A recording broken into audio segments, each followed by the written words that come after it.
আমরা নিজেদেরকে আধুনিকতার সাথে নিজেদেরকে ধর্মের সাথে আধুনিক ব্যবস্থা কম্বিনেশনকে বোঝার চেষ্টা করি। পরিণতি আমাদেরকে লোক পিছিয়ে দিয়েছে। ধর্ম নিয়ে রিসার্চ করি আমরা করি। একটা সময় ছিল মানুষ ধর্মের ব্যাপারে কিছু মানুষের উপর নির্ভরশীল ছিল। অর্থাৎ আলেম, মৌলানা, পীর, বুজুর্গ, শেখ, উস্তাদ, মুদাররিস, এদের মাধ্যমে কি আমরা ধর্মের মূল বিষয়বস্তুগুলো জেনে নিতাম। কিন্তু যুগ যত পরিবর্তন হয়েছে, ইসলাম, কোরআন এবং হাদিসের অ্যাভেলেবিলিটি, কোরআন এবং হাদিস সহজভাবে আমাদের কাছে যত পৌঁছানো শুরু হয়েছে, ফলে আমাদের মাঝে যে ফিতনা ছড়ানো তত তাড়াতাড়ি সম্ভব হয়েছে। আমাদেরকে ধর্মের ব্যাপারে অপব্যাখ্যা করার সুযোগ পেয়েছে ইহুদি এবং নাসারারা। ধর্ম নিয়ে আমাদেরকে বিভ্রান্ত করতে সুযোগ পেয়েছে ইন্টারনেটের একটা বাটনের মধ্যে দিয়ে আল্লাহ এবং তার রাসূলের কথা অপব্যাখ্যা সহজে পৌঁছে দিয়েছে। কোরআন যে কথা বলেছে সেই কথা সামঞ্জস্যতা, সেই কথা ডান এবং বামের মানে অর্থ কোনো কিছু না বলে কোরআনের একটি আয়াত তুলে মুসলিম উম্মাহকে বিভ্রান্ত করা সহজ হয়েছে। আজ আমাদের যুবক ছেলেরা ইসলামের ব্যাপারে, ধর্মের ব্যাপারে না জেনে তাদের কাছে মনে হয়েছে যে 1450 বছর ধরে যে ধারা ইসলাম চলে এসেছে, এই ইসলাম মনে হয় আমরা যেটা বাপ দাদারা মানে এটা ঠিক না। আমরা যারা পীরপন্থী, আমরা যারা পীর ওলিয়াদেরকে মানে আমাদের কাছে একটা ধারা আছে, একটা ট্র্যাডিশন আছে। সেই ধারা কিসের উপর ভিত্তি করে দাঁড়িয়ে আছে? সেই ধারা একটি উসুলের উপর দাঁড়িয়ে আছে ইসলামের, সেটা হচ্ছে আতিউল্লাহ ওয়া আতিউর রাসূল ওয়া উলিল আমরি মিনকুম। এই আয়াতকে আমরা মানদণ্ড করেছি আল্লাহ এবং তার রাসূলের দ্বীনকে বোঝানোর জন্য যে আমরা আল্লাহর ইতিআত করব, রাসূলের অনুসরণ করব এবং আল্লাহ এবং তার রাসূলের কথাকে বোঝার জন্য আমরা উলিল আমরদের আমির যারা আল্লাহ রাসূলের কথা যারা আমাদের কাছে ব্যাখ্যা করবে তাদেরকে আমরা শিখব, তাদেরকে গ্রহণ করব। এখন এই জায়গায় আমাদের সমস্যা হয়ে যাচ্ছে, আমরা আমাদের যুবক ছেলেদের মাথায় ঢুকে যাচ্ছে খুব সহজে যে ওলি, পীর এগুলো ইসলামের মধ্যে নেই। ধর্মের মধ্যে এই কথাগুলো একদল লোক জোর করে ঢুকিয়েছে। তাদেরকে আমরা কেউ ধর্ম ব্যবসায়ী, কেউ মাজার ব্যবসায়ী, কেউ পীর ব্যবসায়ী, এই সব নামে অভিহিত করেছে। এবং আমাদের একজন যুবক ছেলে, একজন জওয়ান ছেলে যে এই গ্রামে কাজকর্ম করতো, রুজির তালাশে সে শহরে গেছে। আজকে তোমাদের আওয়াজ ঠিক হচ্ছে নাকি আমি বুঝতে পারছি না কেন। তোমরা তো আমার প্রায় জলসায় থাকো, মাইকের আওয়াজের আওয়াজটা বুঝতে পারছি না। যারা গ্রামের ছেলে, হ্যাঁ ঠিক আছে, যারা গ্রামের ছেলে আরেকটু কমিয়ে দাও, সে দিল্লি গেল, বোম্বে গেল এবং সেই দিল্লি এবং বোম্বেতে একদম মানুষ, একদম লোক একটি ছেলে তাকে বলে চল ভাই মসজিদে যাবো। মসজিদে গেল, লোক দাঁড়ালো, দাঁড়িয়ে সে বলতে লাগলো যে এইটা ধর্ম। সে কোরআনের একটা আয়াত পড়লো যেখানে সে বলল ওলি মানা তো শিরক। কোরআনের একটা আয়াত তুলে আপনাকে বোঝাতে লাগলো যে ভাই কোরআনের এই আয়াতে আল্লাহ বলেছে ওদের ওলি মানা, ওদেরকে ধ্বংস হতে হবে। আল্লাহর কোরআন নিচে বাংলা পড়তে জানো? হ্যাঁ নিচে বাংলা। এই আরবি ইন্টারনেটে সার্চ করে দেখে নাও, ইউটিউবে সার্চ করে দেখে নাও যে এটা ভুল কিনা। আপনি কোরআনের ওই আয়াত খুলে দেখলে সত্যি তো ওলি মানতে তো আল্লাহ নিষেধ করেছে। আপনাকে বললো ভাই দেখছো তুমি ওলি মানছো, কোরআনে ওলি মানতে নিষেধ আছে। আপনি একজন যুবক ছেলে, সারা জীবন সহজ সরল ভাবে মেনে চলেছেন, কিন্তু আপনার এই কথাটি আপনার ব্রেনে স্ট্রাইক করবে, তাহলে কি আপনি ভুল করলেন? আল্লাহ বলেছেন কারো সাহায্য দরকার নেই, আমি আল্লাহই যথেষ্ট। এই আয়াতটা পড়ে আপনাকে বললো যে আল্লাহ বলেছেন কারো প্রয়োজন নেই, তুমি বলছো আল্লাহর ওলি দরকার। তুমি কনফিউজ হয়ে গেলে, তুমি বললে, এরপরে তোমাকে বলবে ভাই কোরআন মানবে না পীর মানবে। আমার মতন লোক যে কিছুই বুঝেনি, তবু আমি বলবো ভাই কোরআন মানবে। আমি ওসুল থেকে ধীরে ধীরে ধীরে সরে গেলাম। আল্লাহ নবী নূর নবী বলেছেন আখিরি জামানায় আমার উম্মতের মধ্যে একদল লোক বেরোবে যারা ধর্মের নামে এমন এমন কথা বলবে যে তোমরাও শোনোনি, তোমাদের বাপেরাও শোনোনি। এতদিন যেটা চলেছে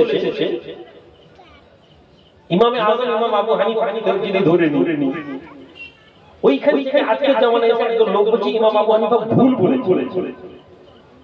এই কথা ওই হাদিসকে যদি দেখি আমার বাপ শুনেনি, আমিও শুনিনি। আজকে ইমাম আবু হানিফাকে শুধু বাতিল নয়, সে ইসলাম থেকে ইমাম আবু হানিফা বাইরে বেরিয়ে গেছেন এমন কথা কিতাবের মধ্যে থেকে পার করা হচ্ছে।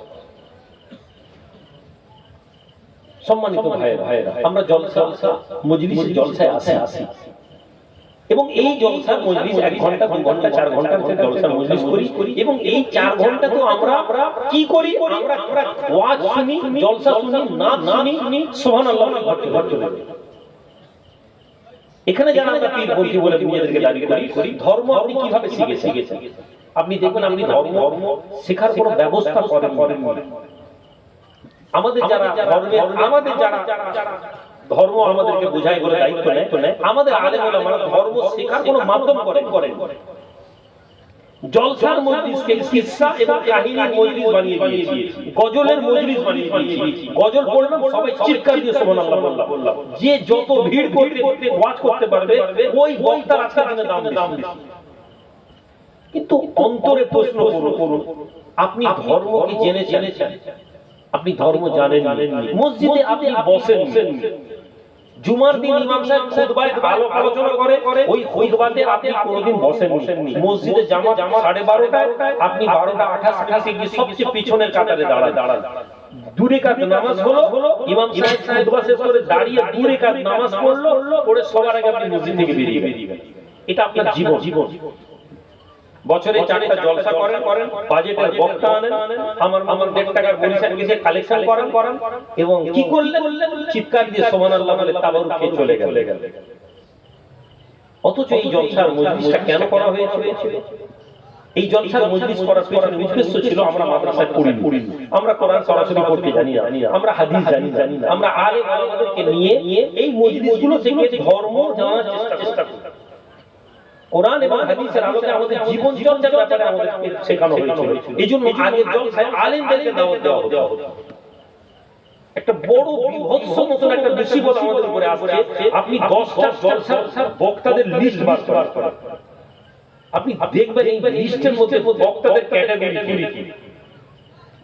এই বক্তারা যারা এখানে এসে 10টা জলসার বক্তাদের ক্যাটাগরি দেখুন, আপনি ক্যাটাগরিতে কটা কতক্ষণ হাদিসের কথা বাংলায় বলি, আমরা তো আরবি জানি না।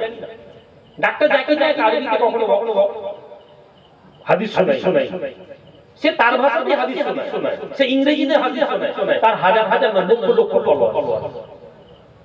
আমি আপনাকে আরবিতে হাদিস বলার কথা বলছি না, বাংলাতে আপনি একটা বক্তা ওয়াজ করার পরে কটা হাদিসের কথা, কটা কোরআনের আয়াতের কথা বলছেন, একবার তথ্য লাগান। একটা বক্তা 2 ঘন্টা ওয়াজ করলো, 10টা হাদিস বাংলায় বললো না, 10টা কোরআনের আয়াতের কথা বললো না, 2 ঘন্টা ওয়াজ করলো, মানুষ চিৎকার দিয়ে সুবহানাল্লাহ বললো। এরপরে আমরা সবাই ঘরে চলে গেলাম। আমি বলি আমি ধর্ম শিখি, আপনি বলবেন আপনি দিন শিখলেন। সম্মানিত হাজিরিন, কাঁটা গায়ে কাঁটা লাগবে। আমি এইসব কথা মাইকে বলি না, এটা বললে লোক আমাকে দুশমন মনে করে। এই ওয়াজ করলে আপনার একটা অংশ বলবে আমি বিরোধী, আমাকে ওয়াহাবি বলবে, আমাকে তাবলীগ বলবে। আমাকে বলাতে আমার কিছু যায় আসে। আমি চাইছি না যারা আমাদের খুব বেশি এইরকম ধরনের জলসা দাওয়াত। আমি আপনাদেরকে এন্টারটেইন করতে পারবো না, আমি পয়সার বিনিময়ে আপনাদেরকে খুশি করতে পারবো না। আমি 1 ঘন্টা বক্তব্য রাখি, এই 1 ঘন্টায় আপনাকে আমি এটাকে মনে করি এটা একটা ক্লাস। আমি 1 ঘন্টা আলোচনা করি, এখানে আমি চেষ্টা করব আমার অল্প জ্ঞানের মধ্যে যে কথাটা আমি বুঝি এটা আপনাকে বোঝানো। আপনার যদি মনে হয় যে আমি ভুলভাল বলছি, আপনি আমাকে প্রশ্ন করতে পারেন। মজলিস থেকে বেরোবো, আপনি বলবেন যে আপনি ধর্মের বাইরে। আমি কোনো মুফতি নই যে আপনি আমাকে চিরকুট ধরে দিবেন, আমি আপনাকে ইসলামের শপথ দিব। আজকে এই গ্রামের ছেলেরা আহলে হাদিস কেন হবে এই কথার উত্তর আমাকে দেন। কি করেছি একটা পীরপন্থী ছেলেকে আমি কিভাবে তার পীরপন্থী হওয়ার ব্যাপারে তার দৃঢ়তার সাথে পীরপন্থী আসলে কোরআনে এবং হাদিসের মধ্যে আছে এটা আমি তাকে কিভাবে বুঝাতে পেরেছি। আমি খালি বলছি পীর ওলিয়া উলিয়াদের বললে বলা যায় পীর মানতে হবে, ও বলছে কোরআন হাদিসে কইছে আমি বলতে পারি। বক্তা মাইকে উঠে বলে এদের পীরেরা মরে গেলে এদের কেরামতি বেরায়, পীর জিন্দা থাকলে কেরামতি বেরোয়। আপনি জবাব দিতে পারেন। এদের আলেমেরা বলে সাহাবাদের থেকে বড় পীর কে ছিল, সাহাবাদের থেকে বড় ওলি কে ছিল। সাহাবাদের কথা বলনি কেন? খাজা বাবার কথা বলতে হবে কেন? আব্দুল কাদের জিলানীর কথা বলতে হবে কেন? আপনি চুপ করে থাকেন, আপনি জবাব দিতে পারতে পারেন। তাই তো কিন্তু আপনি বুঝতে পারছেন না যে এই যে কথা যারা বলে এই কথাগুলো তারা কারা? এরা হচ্ছে ইসলামের পূর্বের যুগে এরকম বহু লোক এসেছিল, ইসলামের পূর্বে এরকম বহু বাতিল দল এসেছিল, ইসলামের পূর্বে বাতিল আকীদার লোক এসেছিল, যাদের কথাগুলো ছিল খুব ভালো, যাদের কথা উচ্চারণটা ছিল খুব সুন্দর, কিন্তু এদের উদ্দেশ্যটা ছিল খারাপ। খারেজিদের আকীদা জানেন, মুআতাজিলিদের আকীদা জানেন, কত ভালো কথা বলে। ইন্নাল হুকুম লিল্লাহ, হুকুম কার হবে? আল্লাহর হবে। একটা লোক যদি একজন যুবক যদি এখানে দাঁড়িয়ে বলে হুকুম আল্লাহর, পৃথিবীর কোন লোক বলবে এই লোকটা বদমাশ? একজন লোক যদি বলে ভাই নামাজ কায়েম করতে হবে, আপনি নামাজ কায়েমের জন্য ওর সাথে ছুটলেন, ভাই চলো নামাজ করতে, কিন্তু আপনি যখন নামাজের জন্য গেলেন ভাই উযু করি, বলছে আরে উযু করার দরকার নেই, নামাজ পড়ো। আপনি বলুন তো ওই লোকের নামাজের ওই দাওয়াতটা কি আপনার জন্য উপকারী? ওই লোক যে লোক বলল পীর ধরতে হবে আর পীর ধরার জানতে পারলো বলছে যে ভাই পীর ধরলে আর নামাজ পড়ার দরকার নেই, রোজা রাখার দরকার নেই। আপনি বলুন ওই লোক যে লোকটা পীর ধরার কথা বলছে ওই লোকটা সঠিক?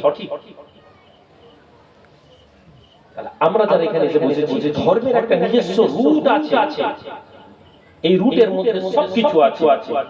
এর বাইরে থেকে যত ভালো কথা বলি, যত আনন্দের কথা বলি, যত রিল্যাক্সেশনের কথা বলি, এই সব বাতিল। আজকে আমরা দেখব আমাদের জীবনে ওলিয়া উলিয়ারা কেন আমাদের জীবনে গুরুত্বপূর্ণ। আজকে আমরা আলোচনায় দেখতে চাই যে ওলিয়া উলিয়ারা কারা, কে ওলিয়া উলিয়া, কেন ওলিয়া উলিয়া, কিসের জন্য তারা ওলিয়া উলিয়া, এবং এদেরকে মানতে হবে কেন। আল্লাহ নবী, দয়ার নবী, নূর নবী, রাসূল আরবি বলেন হে মুসলমানেরা, হে আমার সাহাবারা, প্রত্যেকে যারা মুসলমান তারা জান্নাতে প্রবেশ করবে। কুল্লু মুসলিমিন ইয়াদখুলুনাল জান্নাহ। জোরে বলুন, কে জান্নাতে যাবে? तमाम মুসলমান জান্নাতে যাবে।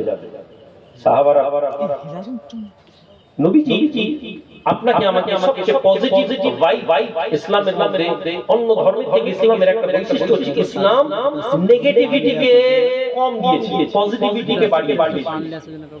আজ ইসলামের যত দলগুলো আছে সবার মধ্যে সবচেয়ে বড় খতরনাক যে জিনিস আছে এদের মধ্যে নেগেটিভিটি বেশি কাজ করে, কাদের এগেইনস্ট মতবাদের বিরুদ্ধে। আমি একটা দল করি, এর বাইরে যারা আছে সবাই বাতিল।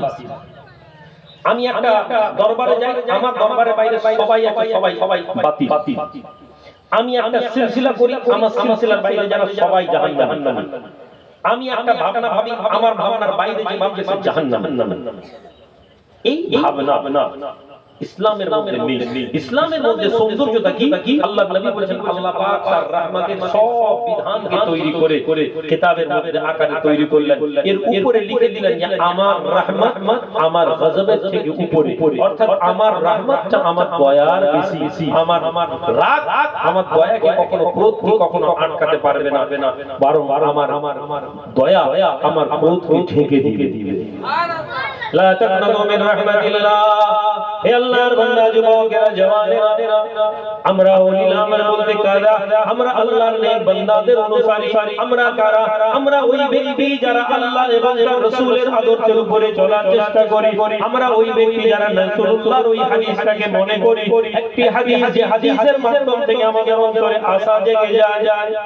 নবীজি বলেন আমার প্রত্যেক বান্দারা জান্নাতে যাবে, প্রত্যেক মুসলমান জান্নাতে যাবে, ইল্লা আবা, অস্বীকারকারী জান্নাতে যাবে না।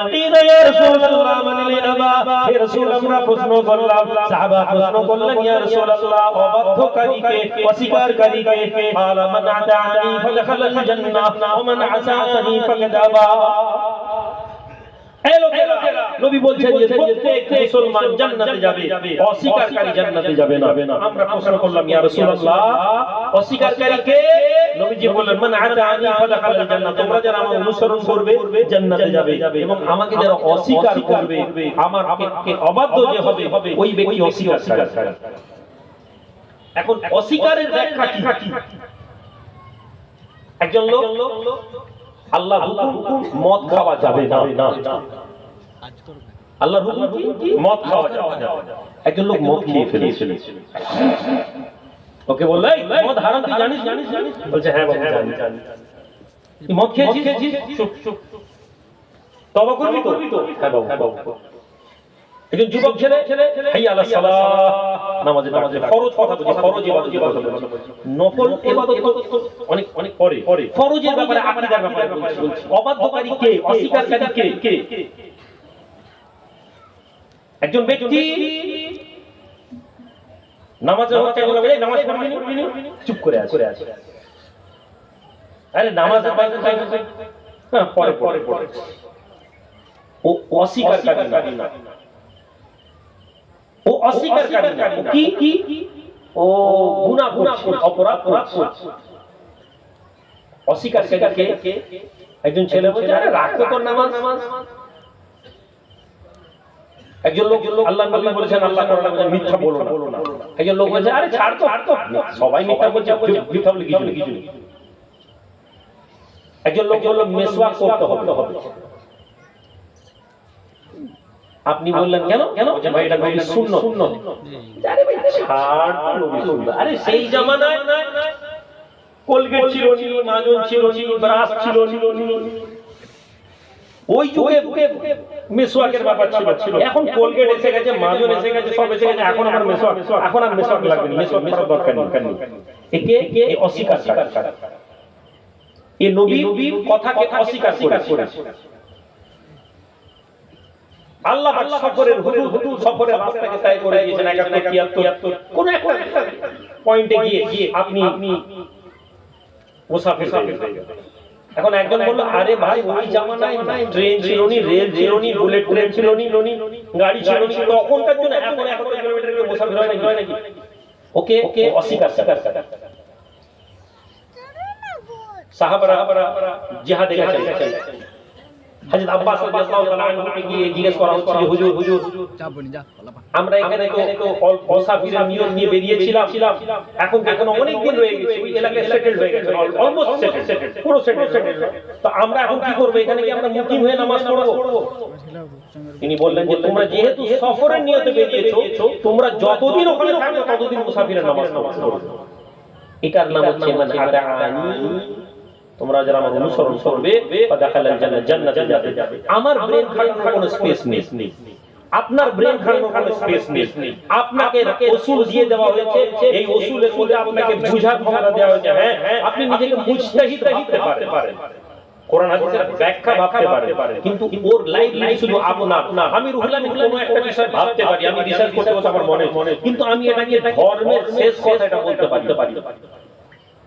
আজকে আমাদের আজকে আমাদের মধ্যে কারো বিশ্বাস করে মনে হয়েছে পীর মানা ঠিক নয়, এটা ভালো জিনিস, কিন্তু যখন কেউ বলছে পীর মানলে জাহান্নামে চলে যাবে, তাহলে ও ধর্মের উপরে জুলুম করলো। কেউ মনে করছে আমাকে ওলি আল্লাহ লাগবে না, কোনো ওলি মানার প্রয়োজন নেই, তার মনে হয়েছে তার জন্য সেটা ঠিক আছে। কিন্তু যখন কেউ মাইকে ওটা বলছে এই ওলি আল্লাহ মাননে ওয়ালারা সব বেদাতি, সব জাহান্নামে, এরা সব গুমরাহ, তখন ও কি করলো? ও কোরআনের অস্বীকার করে দিল, কোরআনের অবাধ্য হয়ে গেল। সম্মানিত যুবকেরা, জওয়ানেরা, আমরা আল্লাহর নবী রাসূলের আরবির অনুসরণকারী, কোরআন মানি হাদিস মানি কথা বলার মধ্যে কোরআন হাদিস মানা নেই, বরং রাসূলুল্লাহর প্রতিটি হাদিসকে মানতে হবে।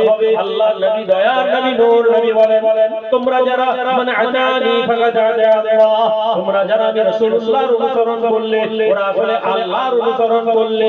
ওমান আতা আমিরি ফাকাদ আতানি, তোমরা যারা আমার আমিরের অনুসরণ করলে তারা আমার অনুসরণ করলে। হে যুবক, হে জওয়ান, তোমরা যারা আল্লাহর উলিল আমর মিনকুমের মধ্যে থেকে এমন কোন মানুষকে অনুসরণ করো যারা আল্লাহ এবং তার রাসূলের অনুসরণের কথা বলেন, ওই ব্যক্তিকে অনুসরণ করাই হচ্ছে আল্লাহর অনুসরণ। পীর আবু বকর সিদ্দিক রাহমাতুল্লাহ আলাইহি ফুরফুরা দাদা হুজুর, তাদেরকে আমরা তার ঘরে ধান চাষ নিয়ে আমরা অনুসরণ করি না। তিনি পাট চাষ করতেন না গম চাষ করতেন, এই কারণে আমরা তাকে অনুসরণ করি না। আমরা দাদা হুজুরকে এজন্য অনুসরণ করি, দাদা হুজুর আমাদের কাছে কোরআন এবং সুন্নাহর আলোকে নবীর দ্বীনকে বুঝিয়ে দিয়ে গেছেন। আমাদের সাথে দাদা হুজুরের সম্পর্ক কোরআন এবং হাদিসের সম্পর্কের জন্য। কথা ঠিক না ভুল? কোন পীর প্রতাপ দরবার শরীফে আপনারা যান, ওখানে গিয়ে আপনারা শুনেছেন আমরা এটা বলেছি, এই লোককে ভোট না দিলে তোমাদের ঈমান চলে যাবে, এই কথা আমরা বলি না। কিন্তু হ্যাঁ এই কথা বলেছি, বাবা মিথ্যা করে চুরি করে চিটিংবাজি করে কোনো কাজ করো না। কেন? এই কাজ কোরআন এবং হাদিসের আলোকে। আপনি প্রতাপ দরবারে যখন যান তখন আপনি কোরআন এবং হাদিসের আলোকে আপনার জীবন গঠনের কথা শুনেন। এইজন্য আমরা কোন দরবারের সাথে সম্পর্ক জুড়ি, সেখানে আল্লাহকে পাওয়ার উদ্দেশ্য আমাদের হয়ে থাকে। আমাদের উদ্দেশ্য কিন্তু দুনিয়া পাওয়া নয়। তাহলে আমরা যারা ওলি মানি, পীর মানি, ওলি আল্লাহকে মানি, কেন মানি? নবীজি বলেছেন তোমরা যারা আমার ওলি বান্দাদের আমিরকে অনুসরণ করবে। আমির হচ্ছেন ওই ব্যক্তি যে কোরআন এবং হাদিসের আলোকে দ্বীনের দাওয়াত দেন। কোন ব্যক্তি বলতে পারবে বড় পীর আব্দুল কাদের জিলানী বলেছেন ভাই জোহরের 4 রাকাত পড়ার দরকার নেই, 2 রাকাত পড়।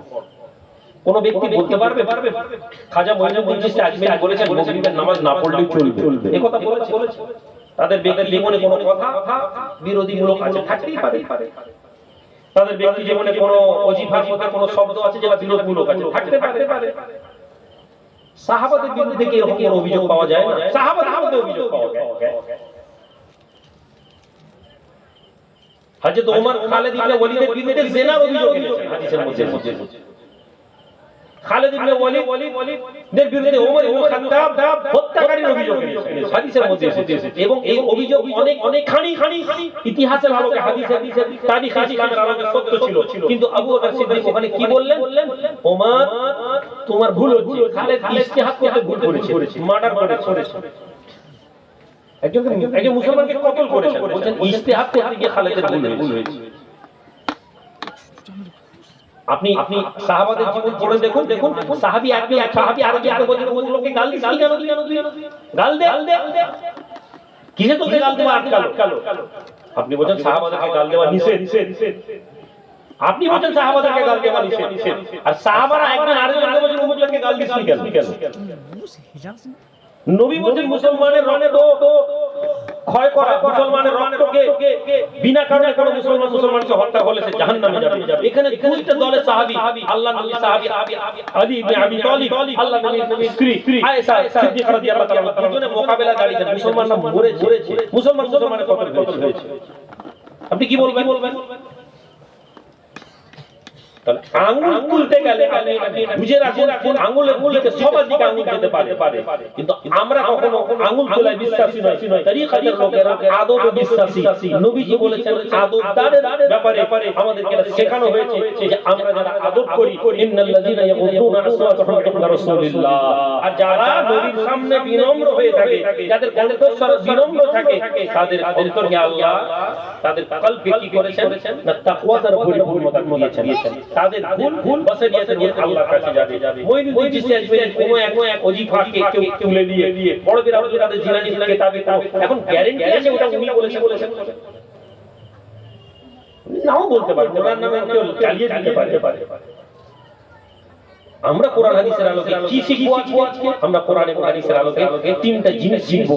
নাম্বার 1 ওলি আল্লাহ কারা, ওলি আল্লাহদের সোহবত কি। কোরআন যদি আমাদেরকে বলতো যে কোন মানুষ সাদিকিন ভালো লোকেদের সঙ্গী হয়ে যাও, ভালো লোকেদের সঙ্গী মানে সাহাবা, তাফসীর সিরাত যদি খুলে দেখেন তো কেউ কিছু বলেছেন যে কোরআন ভালো লোকেদের সঙ্গী মানে সাহাবাদের।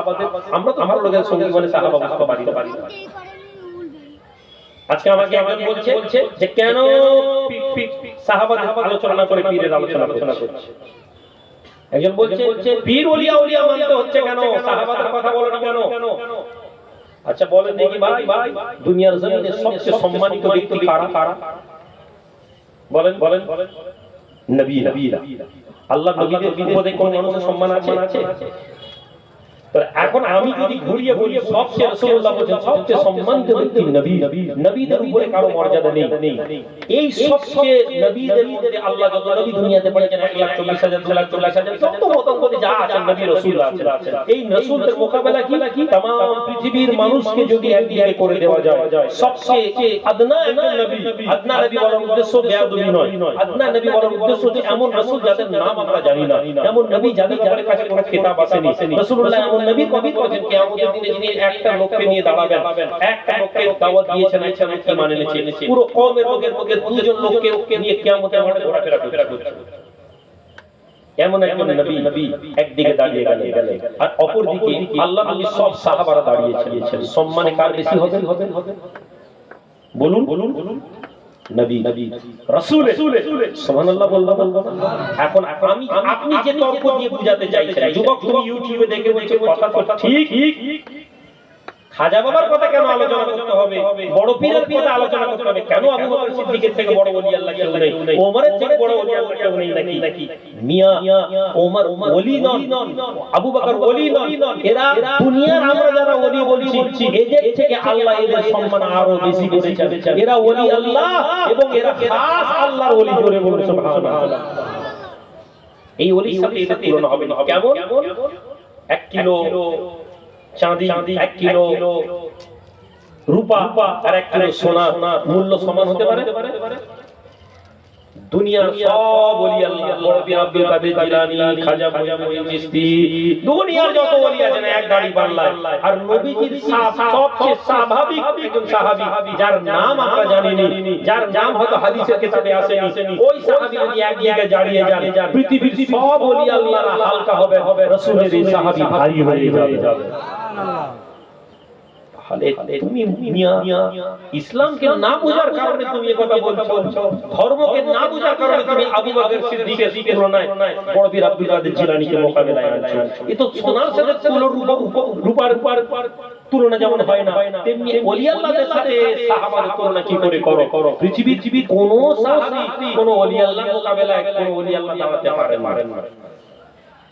তাহলে আমি যদি মনে করি ওলি আল্লাহর কথা বলার জন্য আমাকে সাহাবাদের ব্যাপারে আদব নষ্ট হয়ে যাচ্ছে, তাহলে আমাকে জানতে হবে আমি ধর্মের বিষয় না জেনে কথা বলছি।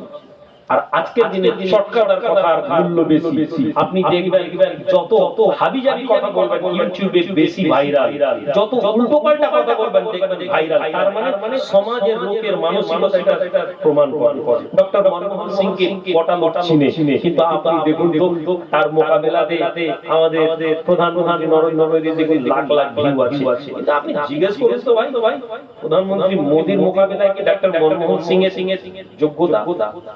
সবাই কার সাথে কার তুলনা করছে? হাজার ভিউ হয়ে যাওয়া মানে, হাজার লোক হয়ে যাওয়া মানে হক, এটা ভুল ধারণা।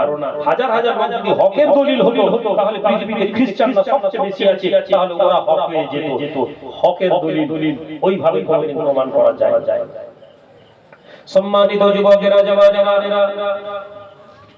সাহাবাদের সাথে ওলিদের কোনো তুলনা চলে না।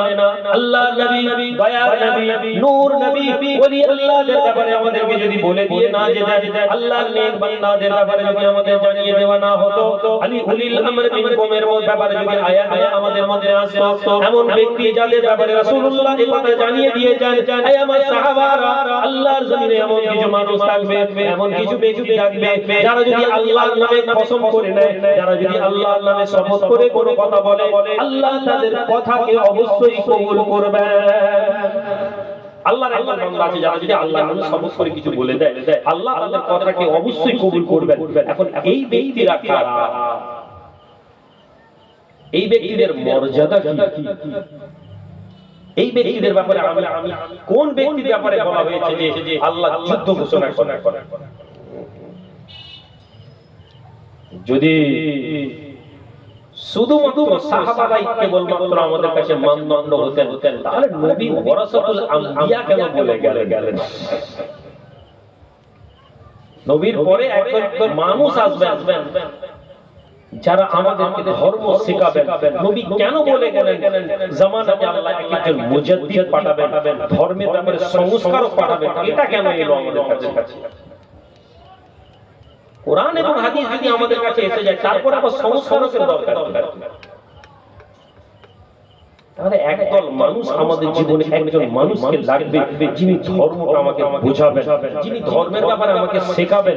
এবং এই মানুষেরা তারা যারা আল্লাহর জমিনে বিনম্রভাবে চলেছিলেন, তারা কিভাবে আল্লাহর জমিনে আল্লাহর প্রিয়জন হয়েছেন এটা বুঝি। আল্লাহর নবী বলেছেন আল্লাহ যখন কোনো ব্যক্তিকে ভালোবাসেন, ফিরে আসি হাদিসের আলোকে বোঝার চেষ্টা করি ওলি আল্লাহ কে। নবীজি বলেছেন যখন আল্লাহ কোনো ব্যক্তিকে ভালোবাসেন ফানাদা জিবরিল, জিবরিলকে ডাক দেন। আল্লাহ বলেন জিবরিল, জিবরিল হাজির হন, আল্লাহ বলেন ফুলান ইবনে ফুলান, আমি অমুকে ছেলে অমুককে ভালোবাসি, এই জিবরিল তুমিও তাকে ভালোবাসো। জোরে বলা যাবে? আর একটু জোরে বলবো না? আল্লাহ নবী বলেন জিবরিল দুনিয়ার জমিনে ওই ব্যক্তিকে ভালোবাসতে আরম্ভ করে দেয়। হে সাধু বকর যুবকের জামানেরা, খাজা মঈনুদ্দিন চিশতি আজমেরি দুনিয়ার জমিনে খাজা বাবা হওয়ার আগে আসমানে আল্লাহ তাকে ভালোবেসে যান। রাসূলুল্লাহর হাদিস মানবো, এই কথা বলা মানে শুধু কোরআনে জোরে আমিন না আস্তে আমিন, হাদিসের মধ্যে বুকে হাত নাবিতে হাত, এটার নাম হাদিস মানা না। আজকে যারা আমরা হাদিস কোরআন মানবো কথা বলি, কি হাদিস কোরআন করে বুকে হাত নাবিতে হাত, হাত ছাড়া দাঁড়াবো না, জোরে আমিন পড়বো। নবী বলছেন যে আল্লাহর একদল বান্দাকে আল্লাহ যাকে ভালোবাসেন, আল্লাহ জিবরিলকে ডেকে বলেন আমি অমুকের ছেলে অমুককে ভালোবাসি, এই জিবরিল তুমি ভালোবাসো, আসমানের ফেরেশতাদেরকে জানিয়ে দাও, আসমানের ফেরেশতারা যেন ওই ব্যক্তিকে ভালোবাসে। জোরে বলবো না? একটু জোরে বলা যাবে না? তার কাকে ভালোবাসতে হবে? আসমান থেকে ভালোবাসা তৈরি হচ্ছে, আসমানে মহব্বত তৈরি হচ্ছে। কার জন্য? আল্লাহর এক বান্দা জমিনে আছে, ওকে কেন ভালোবাসা হচ্ছে সেটা আমি পরে বলি। আগে এই হাদিসে বুঝে নিই যে আসমান থেকে মহব্বতের বারিশ তৈরি করা হয়। জিবরিলকে অর্ডার দেওয়া হয় তুমি ভালোবাসো। জিবরিল শুধু ভালোবাসেন না, জিবরিল তুমি আসমানের ফেরেশতাদেরকে বলো, আসমানের ফেরেশতারা ভালোবাসেন। জিবরিল যাও জমিনে, জমিনে গিয়ে জমিনে জানিয়ে দাও যে আমি আল্লাহ তাকে ভালোবাসি, জিবরিল তুমি ভালোবাসো। আসমানের ফেরেশতারা ভালোবাসে, আসমানের লোকটাকে ভালোবাসে, আসমানবাসী তাকে ভালোবাসে, জমিনবাসী অর্থাৎ পৃথিবীর মানুষেরা যেন তাকে ভালোবাসে। আল্লাহর বান্দা দুনিয়ার জমিনে মহব্বত পেতে থাকে। হে আল্লাহর বান্দারা, যুবকেরা, কারা আল্লাহর জমিনে ওই মহব্বত তৈরি হয়? তুমি বলছো ওলি আল্লাহ আবার কি? আমি একবার সৌদি আরবে আমি জিজ্ঞেস করলাম ওলি আল্লাহ কে? আমাকে জবাব দিচ্ছে, দেখবেন এখন এটা বলে আজকে 20 বছর আগে কথা বলছি। আমি বললাম যে ওলি আল্লাহ কে? ওলি আল্লাহ যে নামাজ পড়বে, রোজা রাখবে, সে ব্যক্তি ওলি আল্লাহ। আমি তাহলে আমি নামাজ পড়ি, আমিও বলছি হ্যাঁ। আপনাকে ওলি বলতে বলে আমিও ওলি, তুমিও ওলি, সবাই ওলি। প্রশ্ন, তুমি ওলি আমি ওলি সবাই যদি ওলি হয় তাহলে খাজা বাবার মাজারে সব ছুটে গেল, বড় পীর আব্দুল কাদের জিলানীর মাজারে সবাই ছুটে গেল, ওসমান ইবনে আফফানের মাজারে কেন সবাই ছুটে? আবু বকর সিদ্দিক রাদিয়াল্লাহু তাআলা আনহুর কাছে কি কেন সালাম দেয়? কেন সাহাবারা কবরে গিয়ে জান্নাতুল বাকি থেকে সালাম দেয়, দোয়া চাই? কিসের জন্য? কবরে খাজা বাবার কবরে আমি চাইতে যাই না, বড় পীর আব্দুল কাদের জিলানীকে আমরা চাইতে যাই না। যদি কেউ মনে করে যে চাইতে যাওয়ার কথা বলতে, তাহলে ভুল করছো। কিন্তু প্রশ্ন হচ্ছে তুমিও ওলি আর ওই ব্যক্তিও ওলি, তাহলে তুমি ওলি হয়ে গেলে, তাহলে এটা তো বলতে হবে সাধু আবতার গ্রামে তো 20-50টা ওলি আল্লাহ এমনি ঘুরছে, প্রতিটা মহল্লাতে ওলি আল্লাহ ঘুরছে, প্রতিটি মহল্লাতে আল্লাহর ওলি বান্দা রয়েছে। কিন্তু যদি আপনি কোরআনের আলোকে, হাদিসের আলোকে, আপনি কোরআন এবং হাদিসের আলোকে বুঝতে চেষ্টা করেন যে ওলি কি করে হয়, রাসূলুল্লাহর আরেকটি হাদিসে কুদসি আল্লাহ নবীর এই হাদিসে দেখেন আল্লাহ নবী বলেন মান আদা আলী ওলিয়ান ফাকাদ আযানতু বিল হারাম। এই লোকেরা, আল্লাহ পাকের আল্লাহ আযজা ওয়াজাল ইয়াকুল, আল্লাহ বলেন হাদিসে কুদসি, মানে আল্লাহর কথা নবী বলছেন যে আমার ওলি বান্দার বিরুদ্ধে যে আদাওয়াতি করে, আল্লাহ বলেন আমি আল্লাহ তার বিরুদ্ধে যুদ্ধ ঘোষণা করি। সম্মানিত যুবকেরা, জওয়ানেরা, আল্লাহর ওলি কিভাবে হয় রাসূলুল্লাহ সাল্লাল্লাহু আলাইহি ওয়াসাল্লামের মাধ্যমে আল্লাহ জানান। ফরজ ইবাদত ছাড়াও নফল ইবাদত করতে থাকে একদল মানুষ। ওলি আল্লাহ হওয়ার মাধ্যম তোমাকে জানিয়ে দেয়। নবী বলেন আল্লাহর জমিনে একদল লোক নফল ইবাদত করে, ফরজ ইবাদত ছাড়াও, ফরজ নামাজ, ফরজ রোজা, ফরজ হজ করে নেওয়ার পরে জিকির আজকার করে নাও তুমি, কিন্তু জেনে নাও আল্লাহর ওলি হওয়ার জন্য নফল ইবাদত করতে হবে। আমরা পীরপন্থী যারা, আমরা কারা? আমাদের নফল ইবাদতে আমাদের তাকিদ দেওয়া হয়। হে যুবক, তুমি ধর্ম শিখো। তুমি শিখলে কেরলে গিয়ে, দিল্লিতে গিয়ে, বোম্বেতে গিয়ে, দুবাইয়ে গিয়ে, আরবে গিয়ে তুমি বিশুদ্ধ ধর্ম শিখলে। তুমি বিশুদ্ধ ধর্ম কি শিখলে? তুমি বিশুদ্ধ ধর্ম শিখলে। তুমি ঘর থেকে যখন গেছিলে, তুমি যখন পীরের দরবারে গিয়ে দোয়া নিয়েছিলে, হুজুর দোয়া করেন যেন আল্লাহ হেফাজতে রাখে, তুমি এখান থেকে দোয়া নিয়ে বেরিয়ে ওখানে তুমি একজন মাওলানা সাহেব পীর পূজা, তুমি আমার কাছে এসে পীরের দরবারে এসে তুমি দোয়া নিয়ে গেলে, তুমি পীর পূজারি হয়ে গেলে। আর তুমি প্রত্যেক সপ্তাহে মসজিদে গিয়ে লালওয়ালা রুমালওয়ালা আপনাদের সাথে বসে বসে দোয়া চাই কথা জিজ্ঞেস করছো, মশলা জানছো, আর তুমি শায়েখ পূজারি হলে না। আমি সবুজ পাগড়ি পরে নিয়ে ঘুরলাম বলে বলছেন নবীজি কি সবুজ পাগড়ি পরেছিলেন, এটা তো বিদআত। তুমি লাল রুমাল পরে ঘুরলে, তোমার এই লাল রুমালটা বিদআত হলো না। তুমি আমি নিজের নামের শেষে ফুরফুরাবি, রেজবি, বেরেলি, কাদেরি লাগালাম, তুমি আমাকে বললে এসব কাদেরি, চিশতি লাগানো হারাম, বিদআত। তুমি নিজের নামের শেষে মাদানি লাগালে, সালাফি লাগালে, তোমার নিজের নামে তুমি লাকাব লাগালে, তুমি সালাফি লাগালে, তুমি বেদাত করলে না। কেউ রেজবি লাগালো, সে বেদাতি হয়ে গেল। ডাবল স্ট্যান্ডার্ড তোমাকে নিজেকে প্রশ্ন করতে হবে যুবক। আমার কিছু যায় আসে না যদি এই গ্রামের সবাই কোন অন্য দলে চলে যায়, আমি রুহুল আমিন, আমার কিছু যায় আসে না, কেননা আমি কারো জিম্মেদারি দুনিয়াতে আমাকে পাঠানো হয়নি। আমি ওই আয়াতের উপর বিশ্বাস করি, ইয়া আইয়ুহার রাসূল বাল্লিগ মা উনজিলা ইলাইকা, হে নবী আপনাকে যা দেওয়া হয়েছে আপনি পৌঁছে দিন। আমার অল্প জ্ঞানে যেটা মনে হয়েছে তোমার জানা দরকার, তোমাকে জানা।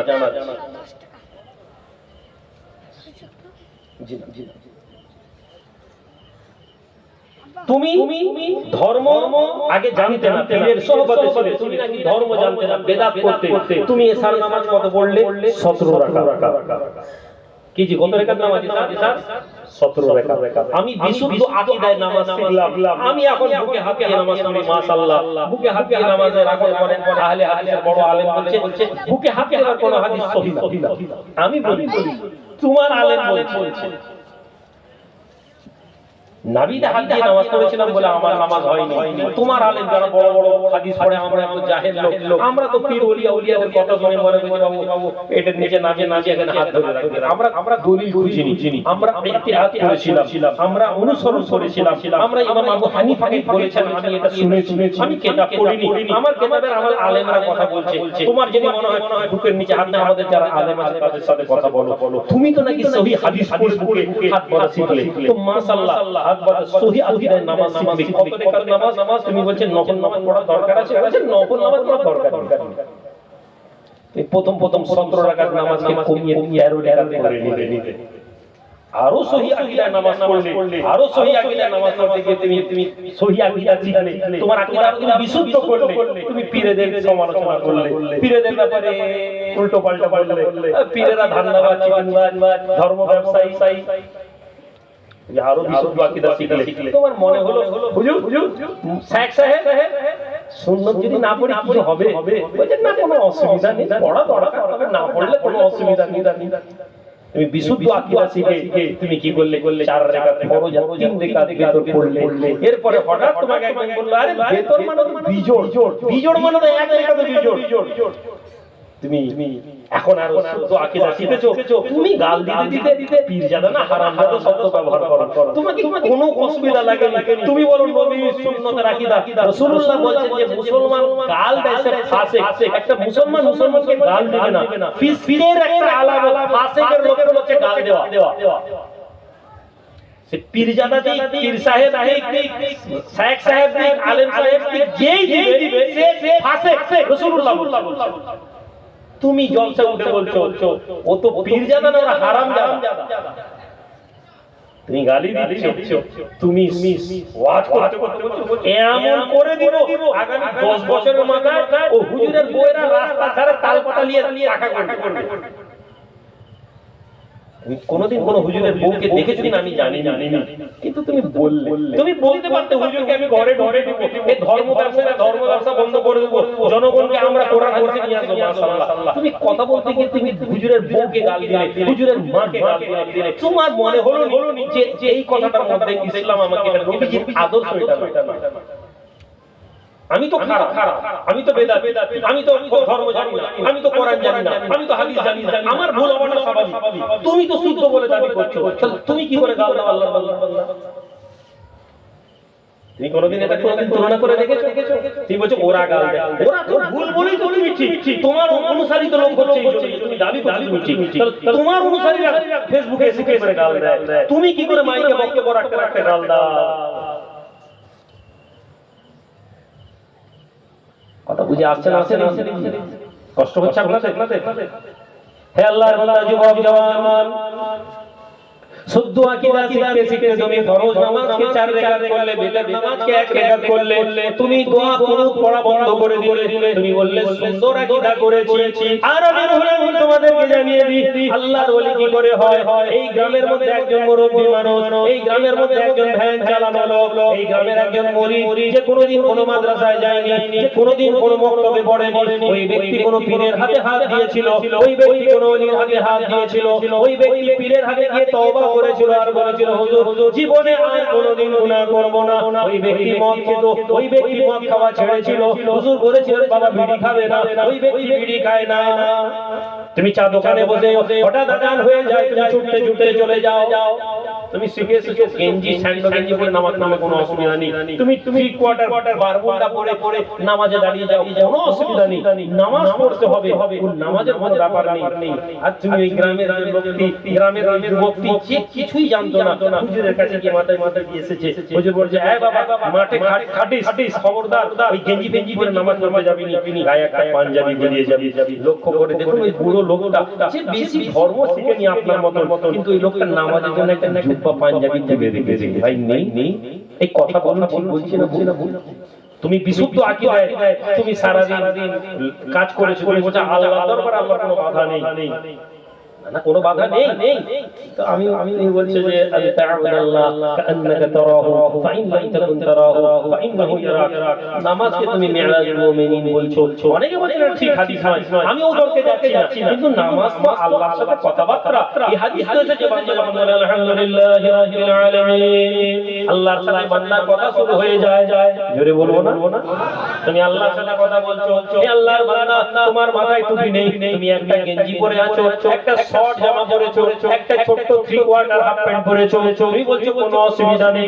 হে আল্লাহর বান্দা তুমি এই জামাটা পরে যাও থানার ওসির কাছে যাও, তুমি এই জামাটা পরে একবার এমএলএর বাড়িতে যাও, তুমি এই জামাটা পরে একবার বিডিওর কাছে যাও, তুমি স্যান্ডো গেঞ্জি পরে বিডিওর কাছে যাও।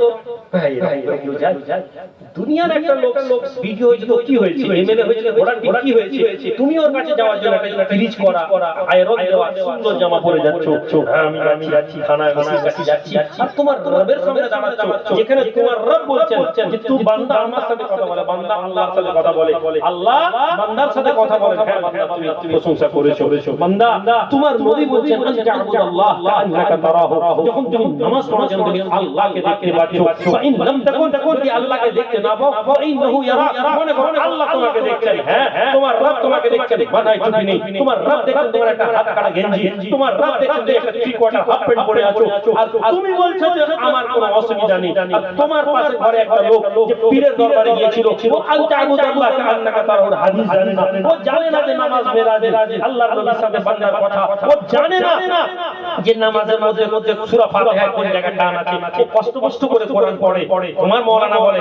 কষ্ট করে কোরআন পড়লে নেকি আছে, তুমি যেভাবে কোরআন পড়বে ও তোমার মতন শুদ্ধভাবে কোরআন পড়তে পারে না, কিন্তু ও কি করেছে, ওর মাথায় একটা টুপি আছে, ওর গায়ে একটা পুরো পাঞ্জাবি কুকড়ে গেছে, কিন্তু ধোয়া পাঞ্জাবি পরেছে, ওর নামাজ পড়তে গেলে পায়জামাটা খুলে দেয়, খুলে নতুন পায়জামা পরে না জানি পেশাব করতে গিয়ে পায়জামা যদি ফোঁটা লেগেছে, ওর নামাজের জন্য একটা আলাদা পায়জামা রেখেছে। তুমি বলো দুনিয়ার এই দৃষ্টিতে ওই দুটো লোকের তুমি বলো দুটোর মধ্যে আল্লাহ কি হতে পারে? তুমি বিশুদ্ধ আকীদা শিখলে, তুমি শিখলে পায়খানা করলে, পেশাব করলে, তুমি তো ফতোয়া থেকে দাঁড়িয়ে পেশাব করলে কোনো অসুবিধা নেই। ওর খেলে রেল স্টেশনে পেশাব করলে, আমি বলতে চাইছি না যে দাঁড়িয়ে পেশাব করলে কি অসুবিধা। তুমিও জানো জিন্সের প্যান্ট পরে পেশাব করার পরে কুলুক নেওয়ার পরে হতে পারে এক দুটা পেশাব লেগে যাওয়াটা অস্বাভাবিক। তুমি মসজিদে গিয়ে তোমার মনের মধ্যে অনুভূতি নেই যে পায়জামা পেশাব মোটা মোটা, তোমাকে শিখেছো এক দুটা পেশাব লাগলে কিছু নেই, আরেকজন লোক ও বলছে পেশাবের লুঙ্গিটা পাল্টে রাখো, আল্লাহর সাথে পাক সাফ হয়ে থাকতে হবে। তুমি বিশ্বাসটা শিখলে না, আমি এটা শিখলাম একজন পীরের দরবারে, আমাকে তুমি বলছো আমার পীর আমাকে বেদাত শিখালো। ফরজ ইবাদত করতে পারি না, নফল ইবাদত ছেড়ে দিলাম, সুন্নত ইবাদত ছেড়ে দিলাম, বিদতকে সঙ্গে সঙ্গে করলাম। আমার পীর আমাকে শিখিয়েলেন বাবা হুজুর মুরিদ হয়েছে কি করব, বাবা পাঁচে গেলে নামাজ পড়বে, আর একটু ওজিফা দিয়ে দিচ্ছি। কি ওজিফা? আল্লাহর বান্দা সকাল বেলা 100 বার দরুদ শরীফ পড়বে, সন্ধ্যা বেলা 100 বার দরুদ পড়বে। তুমি বলছো দরুদ সকাল সন্ধ্যা কেন পড়তে হবে?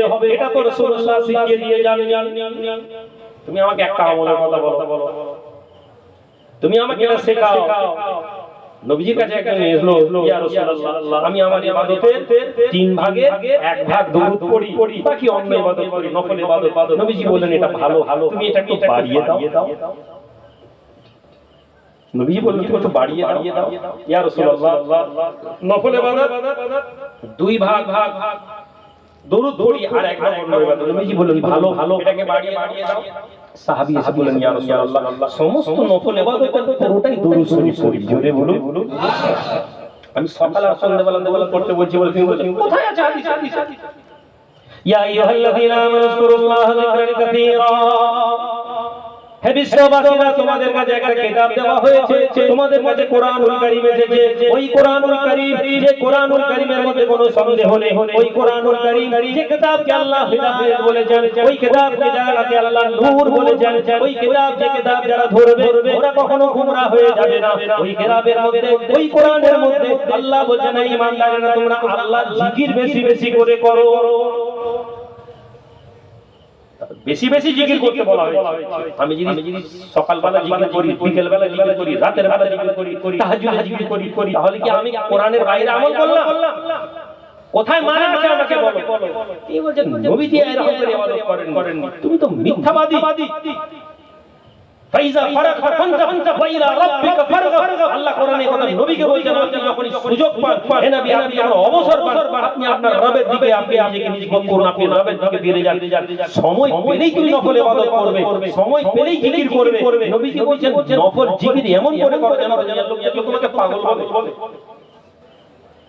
হাদিসের সনদ নিয়ে প্রশ্ন করতে পারো কিন্তু নফল ইবাদতে তুমি এই প্রশ্ন কেন ভুলে যাও? আল্লাহ বলছেন ইয়া আইয়ুহাল্লাযীনা আমানু যকুরুল্লাহা যিকরান কাসীরা ওয়াসাব্বিহুহু বুকরাতাও ওয়া আসীলা। সকাল এবং সন্ধ্যাবেলা আল্লাহর জিকির করো। সুবহানাল্লাহ বলো না? সুবহানাল্লাহ বলো না? সকাল এবং সন্ধ্যাবেলা কি জিকির করব? সকাল এবং সন্ধ্যাবেলা ওই জিকির করব যে জিকির আল্লাহর নাম, আল্লাহর প্রশংসা, সুবহানাল্লাহ আলহামদুলিল্লাহ। পীরের দরবারে গিয়ে সকালে সন্ধ্যার ওজিফা নিয়ে এলাম, আমি জানলাম না আমার পীর আমাকে দলিল দেয়নি।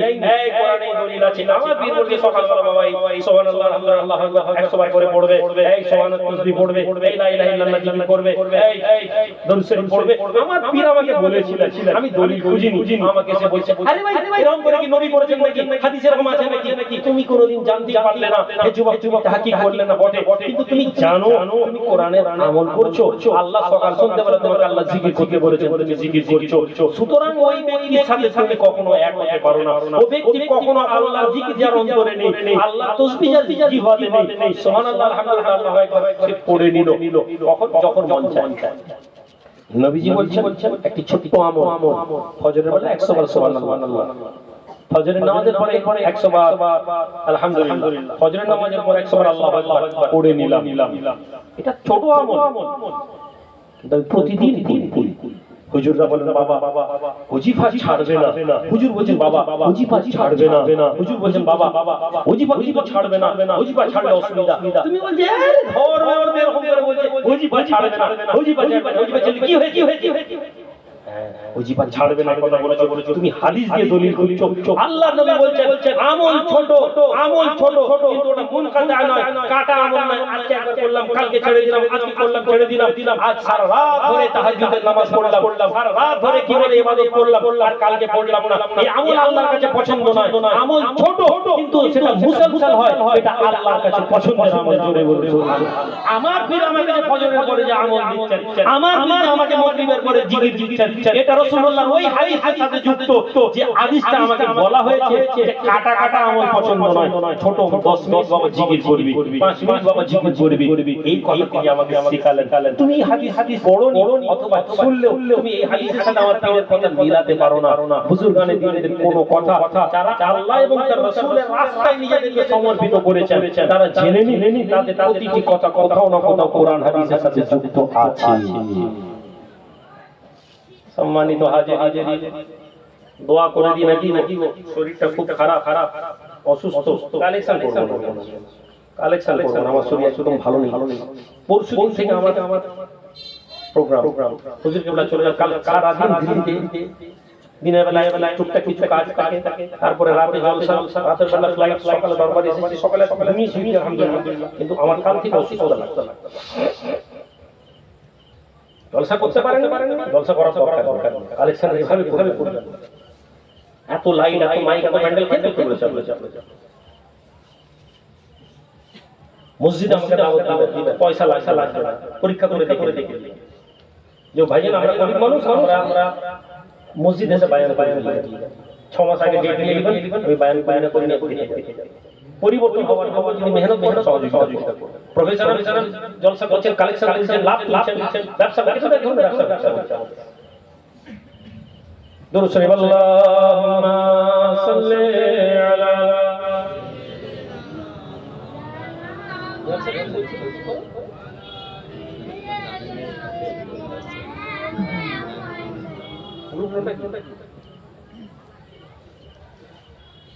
ভাই আমার আলোচনা শেষ করতে আপনাদেরকে কিছু বলে দিয়ে যাই। বলে সাহাবাদের কোনো কেরামতি নেই, এরকম কথা বলে যত কেরামতি পীর সাহেব, সাহাবাদের কেরামতি নেই। আল্লাহ নবী সাহাবী ওমর ইবনে খাত্তাব রাদিয়াল্লাহু তাআলা আনহু দাঁড়িয়ে আছে। ওমর ইবনে খাত্তাব রাদিয়াল্লাহু তাআলা মদিনার মিনারে দাঁড়িয়ে খুতবা দিতে চিৎকার দিয়ে একটা নাম ধরে বললেন সাইরা, তার নাম আল জাবাল। এই পাহাড়ে তারা তখন ফারসের বর্ডারের মধ্যে আছে। মদিনা থেকে কয়েকশো মাইল, হাজার মাইলের কাছাকাছি দূরে, 700-800 মাইল দূরে, এত দূরত্ব জায়গায় বসে আছে। আল্লাহ নবী মসজিদে নববীর মিম্বরে দাঁড়িয়ে আবার চিৎকার দিচ্ছেন, ইয়া সাইরা ইলাল জাবাল,